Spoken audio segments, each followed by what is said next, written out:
الوه توی باله به معنی بالا رفتن یا بالا اومدن هستش و اینطوری انجام میشه که مثلا من توی پوزیشن یک پا قرار گرفتم و کل بدن من توی یه خط صاف میاد به سمت بالا و پاهام دوتا پا روی پنجه قرار میگیرن به این شکل. زانوی من صافه، میرم بالا، به این میگن الوه و دوباره برمیگردم توی پوزیشن یک.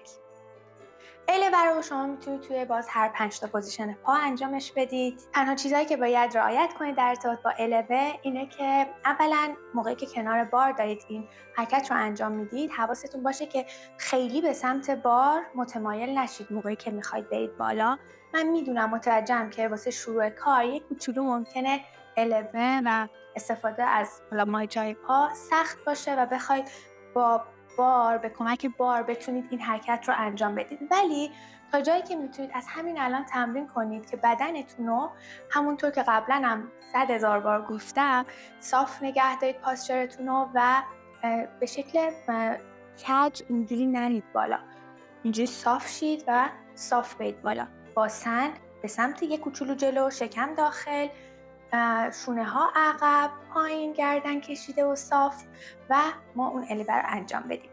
نکته دوم الوه اینه که مثلا من اگه پوزیشن یک پا قرار دارم یا هر 5 تا پوزیشن پا فرقی نمیکنه، شما موقعی که دارید میرید روی الوه باید به این فکر کنید که پاشنه‌های پای من تمایل دارن که به سمت عقب اینجوری بچرخن، ولی من نباید اجازه بدم که این تمایل تحقق پیدا بکنه. چیکار باید بکنم؟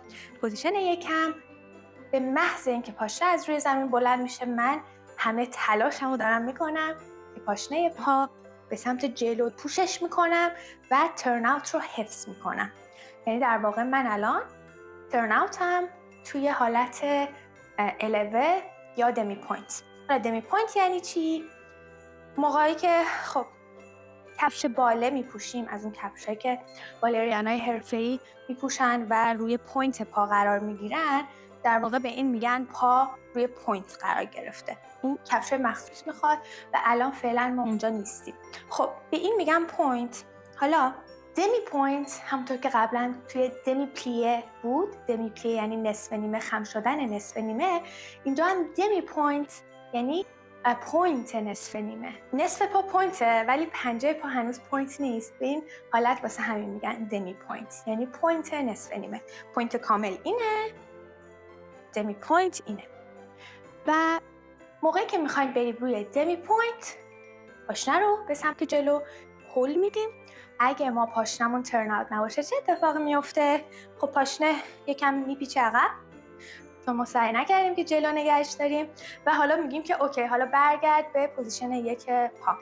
بخوایم همونو برگردیم میبینید که بین پاشنه ها کلی فاصله است و بر نمیگرده توی پوزیشن یک پا. برای همین خیلی مهمه که شما ترن اوت پاشنه ها رو توی حتی حالت الوه نگه دارید. خیلی خیلی کمک میکنه واسه ساختن ماهیچه‌های پشت پا و واسه فرم گرفتن بهتر بدنشون. برای اینکه کارمون راحت تر بشه و ما همه این ماهیچه‌های پا رو درگیر بتونیم بکنیم، باید زانومون رو قفل کنیم. خب یعنی چی؟ یعنی که اگه زانوی عادی من اینه، مثلا من زانوی عادی ایستادم اینه، توی باله شما لازمه که زانوتون رو قفل کنید این شکلی. حالا من یه جاهایی دیدم که میگن که تو لازم نیست که زانو رو قفل بکنی چون اونم میتونه آسیب بزنه به زانوها، ولی من خودم جوری که باله رو یاد گرفتم، حالا چه تو ایران چه حتی همین کانادا، به من همیشه همه میگن که زانو تو قفل کنی، کامل قفل. بازم میتونید بیشتر تحقیق کنید اینکه آیا من یک کوچولو زانو رو قفل کنم همین که فقط ماهیچه ها مثلا تحت کنترل من باشه، یا اینکه واقعا تو جایی که میتونم قفلش بکنم. میتونید با یه فیزیوتراپیست صحبت کنید راجع بهش و از اون بپرسید. من خودم اینجوری یاد گرفتم که همیشه قفل باشه و هیچ رحمی نداشته باشم به این ماهیچه ها و کلاً بتونم حسش کنم، مخصوصا وقتی که توی الوه شما میرید و بدن میبرید بالا، قشنگ حس میکنید که تک تک مایچه ها درگیر شده. ولی اینکه چقدر واسه زانو این ضرر داره یا چی، راستش من نمیدونم و تحقیق کنید. پس زانو رو حالا یا قفل یا یه کوچولو قفل میکنیم، میبریم بالا و همزمان همون قفل کردن زانو به من کمک میکنه که راحت‌تر پاشنه رو به سمت جلو فشار بدم. و قطعا نکته های دیگه هم هست. پاسچره موقعی که میرم بالا، باسن رو ندم عقب، همون جوری که توی حالت عادی ایستاده بودم باشم، بدن رو ببرم بالا و همین. خب حالا اگه موافق باشید بیایید با هم پوزیشن 1 تا 5 پا رو الوش رو با هم بریم. اینطور میشه که پوزیشن 1 الوه، حواسمون به تک تک اعضای بدنمون، پاسچرمون هست. میریم پوزیشن 2 الوه، زانو صاف قفل. پوزیشن 3 با پای راست الوه. پوزیشن 4 اینجا 4 باز رو میرم، شما میتونید قاعده برید. توی پوزیشن 4 همیشه دقت کنید وزن بین 2 تا پا تقسیم میشه. پاشنه پا رو ترن آوت نگه میداریم توی پوزیشن 4.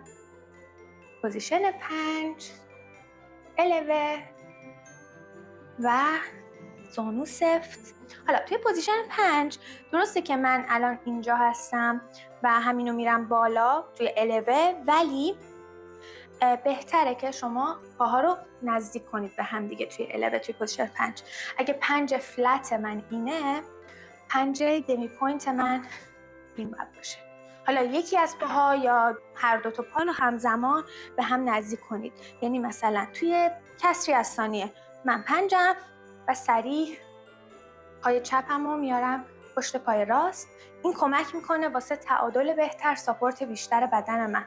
موقعی که من بالا و بخوام مثلا دست رو از روی بار بردارم، این 2 تا پا که به هم چسبیده باشه خیلی راحت تر میتونم بدون کمک چیزی این تعادل رو حفظ بکنم. دوباره از این پوزیشن خواستم بیام پایین، دوباره یه کوچولو از هم پاها رو فاصله میدم. خب حالا پای چپ رو با هم بریم. پوزیشن 1 الوه، حواسمون به همه پاسچرمون هست. پوزیشن 2 پای چپ الوه، برگشت با پای چپ میایم پوزیشن 3 الوه، برگشت پوزیشن 4 باز یا کوازه، هر کدوم که شما دوست دارید میتونید برید. الوه، 2 پا همزمان وزن بدن رو تحمل میکنن، پا میاد پایین. پوزیشن 5 الوه و برگشت. خب ما یه ترم دیگه هم توی باله داریم، یه در واقع واژه دیگه هم توی باله داریم به اسم رلوه. خیلی شبیه الوه هست، با این تفاوت که توی رلوه ما اول از یک دمی پلیه شروع میکنیم و بعد میریم روی الوه و کل این اکشن اسمش میشه رلوه. حالا این آر که اولش اضافه شده، اول الوه اضافه شده، به معنی اینه که مثلا دوباره الوه رفتن. یعنی چی؟ یعنی که احتمالاً الوه بودم، میام پایین پامو دمی پلیه میکنم و بعد میرم دوباره الوه میکنم که اسمش میشه رلوه. شاید اینجوری بیشتر بهتون کمک کنه که فرقشون رو متوجه بشید. حالا الوه چی بود؟ من پوز پای 1 وایسادم، زانوم آردی صافه، یعنی هیچ پلیه، هیچ خم شدن در کار نیست و من مستقیم با زانوی صاف میرم الوه و میرم بالا. خب حالا رلوه چجوری میشه؟ من اول یه دونه دمی پلیه میرم و بعد از دمی پلیه مستقیم زانوام صاف میکنم و میرم روی پنجه. اینطوری. توی رلوه حواستون باشه، درسته که اول دمی پلیه رفتیم ولی اول اینجوری زانوها رو صاف نمی کنیم بعد بریم الوه. نه، ما دمی پلیه هستیم، همزمان که زانو صاف میشه من آردی پام رو پنجه هست. اینم فرق الوه و رلوه، توی رلوه هم دقیقاً همون نکته هایی که واسه الوه گفتم لطفاً رعایت کنید، ترنات پاشنه رو رعایت کنید، پاسچر بدن رو رعایت کنید و هیچ فرقی با اون یکی نداره. حالا بریم رلوه با 5 تا پوزیشن پا. خب پوزیشن 1 پا دمی پلیه، رلوه، برگشت. پوزیشن 2 پا پای راست، دمی پلیه، رلوه، برگشت. پوزیشن 3 دمی پلیه، رلوه، برگشت. پوزیشن 5 پوزیشن 4 دمی پلیه، رلوه. پوزیشن 5 دمی پلیه، رلوه. حواسمون به پاشنه ها باشه و بریم سمت چپ. دمی پلیه، رلوه، برگشت. پوزیشن 2 دمی پلیه، رلوه، برگشت. پای چپ پوزیشن 3 دمی پلیه، رلوه، برگشت. پای چپ پوزیشن 4 اوورق یا باز، دمی پلیه، رلوه، برگشت. پوزیشن 5 اینجا من توی این پوزیشن 5 میخوام که وقتی که رفتم رلوه، یعنی بعد از دمی پلیه رفتم رلوه، میخوام که 2 تا پا به هم نزدیکتر بشه توی رلوه. پس چیکار میکنم؟ دمی پلیه، رلوه، پای راست رو 1 کوچولو آوردم بیشتر نزدیک به پای چپ، به طوری که همه ماهیچه‌های پام دارن همدیگر رو تاچ میکنن و فاصله بین پاهام نیست. این شکلی. اوکی؟ مرسی که تا اینجای ویدیو با من بودید. توی ویدیو بعدی میبینمتون.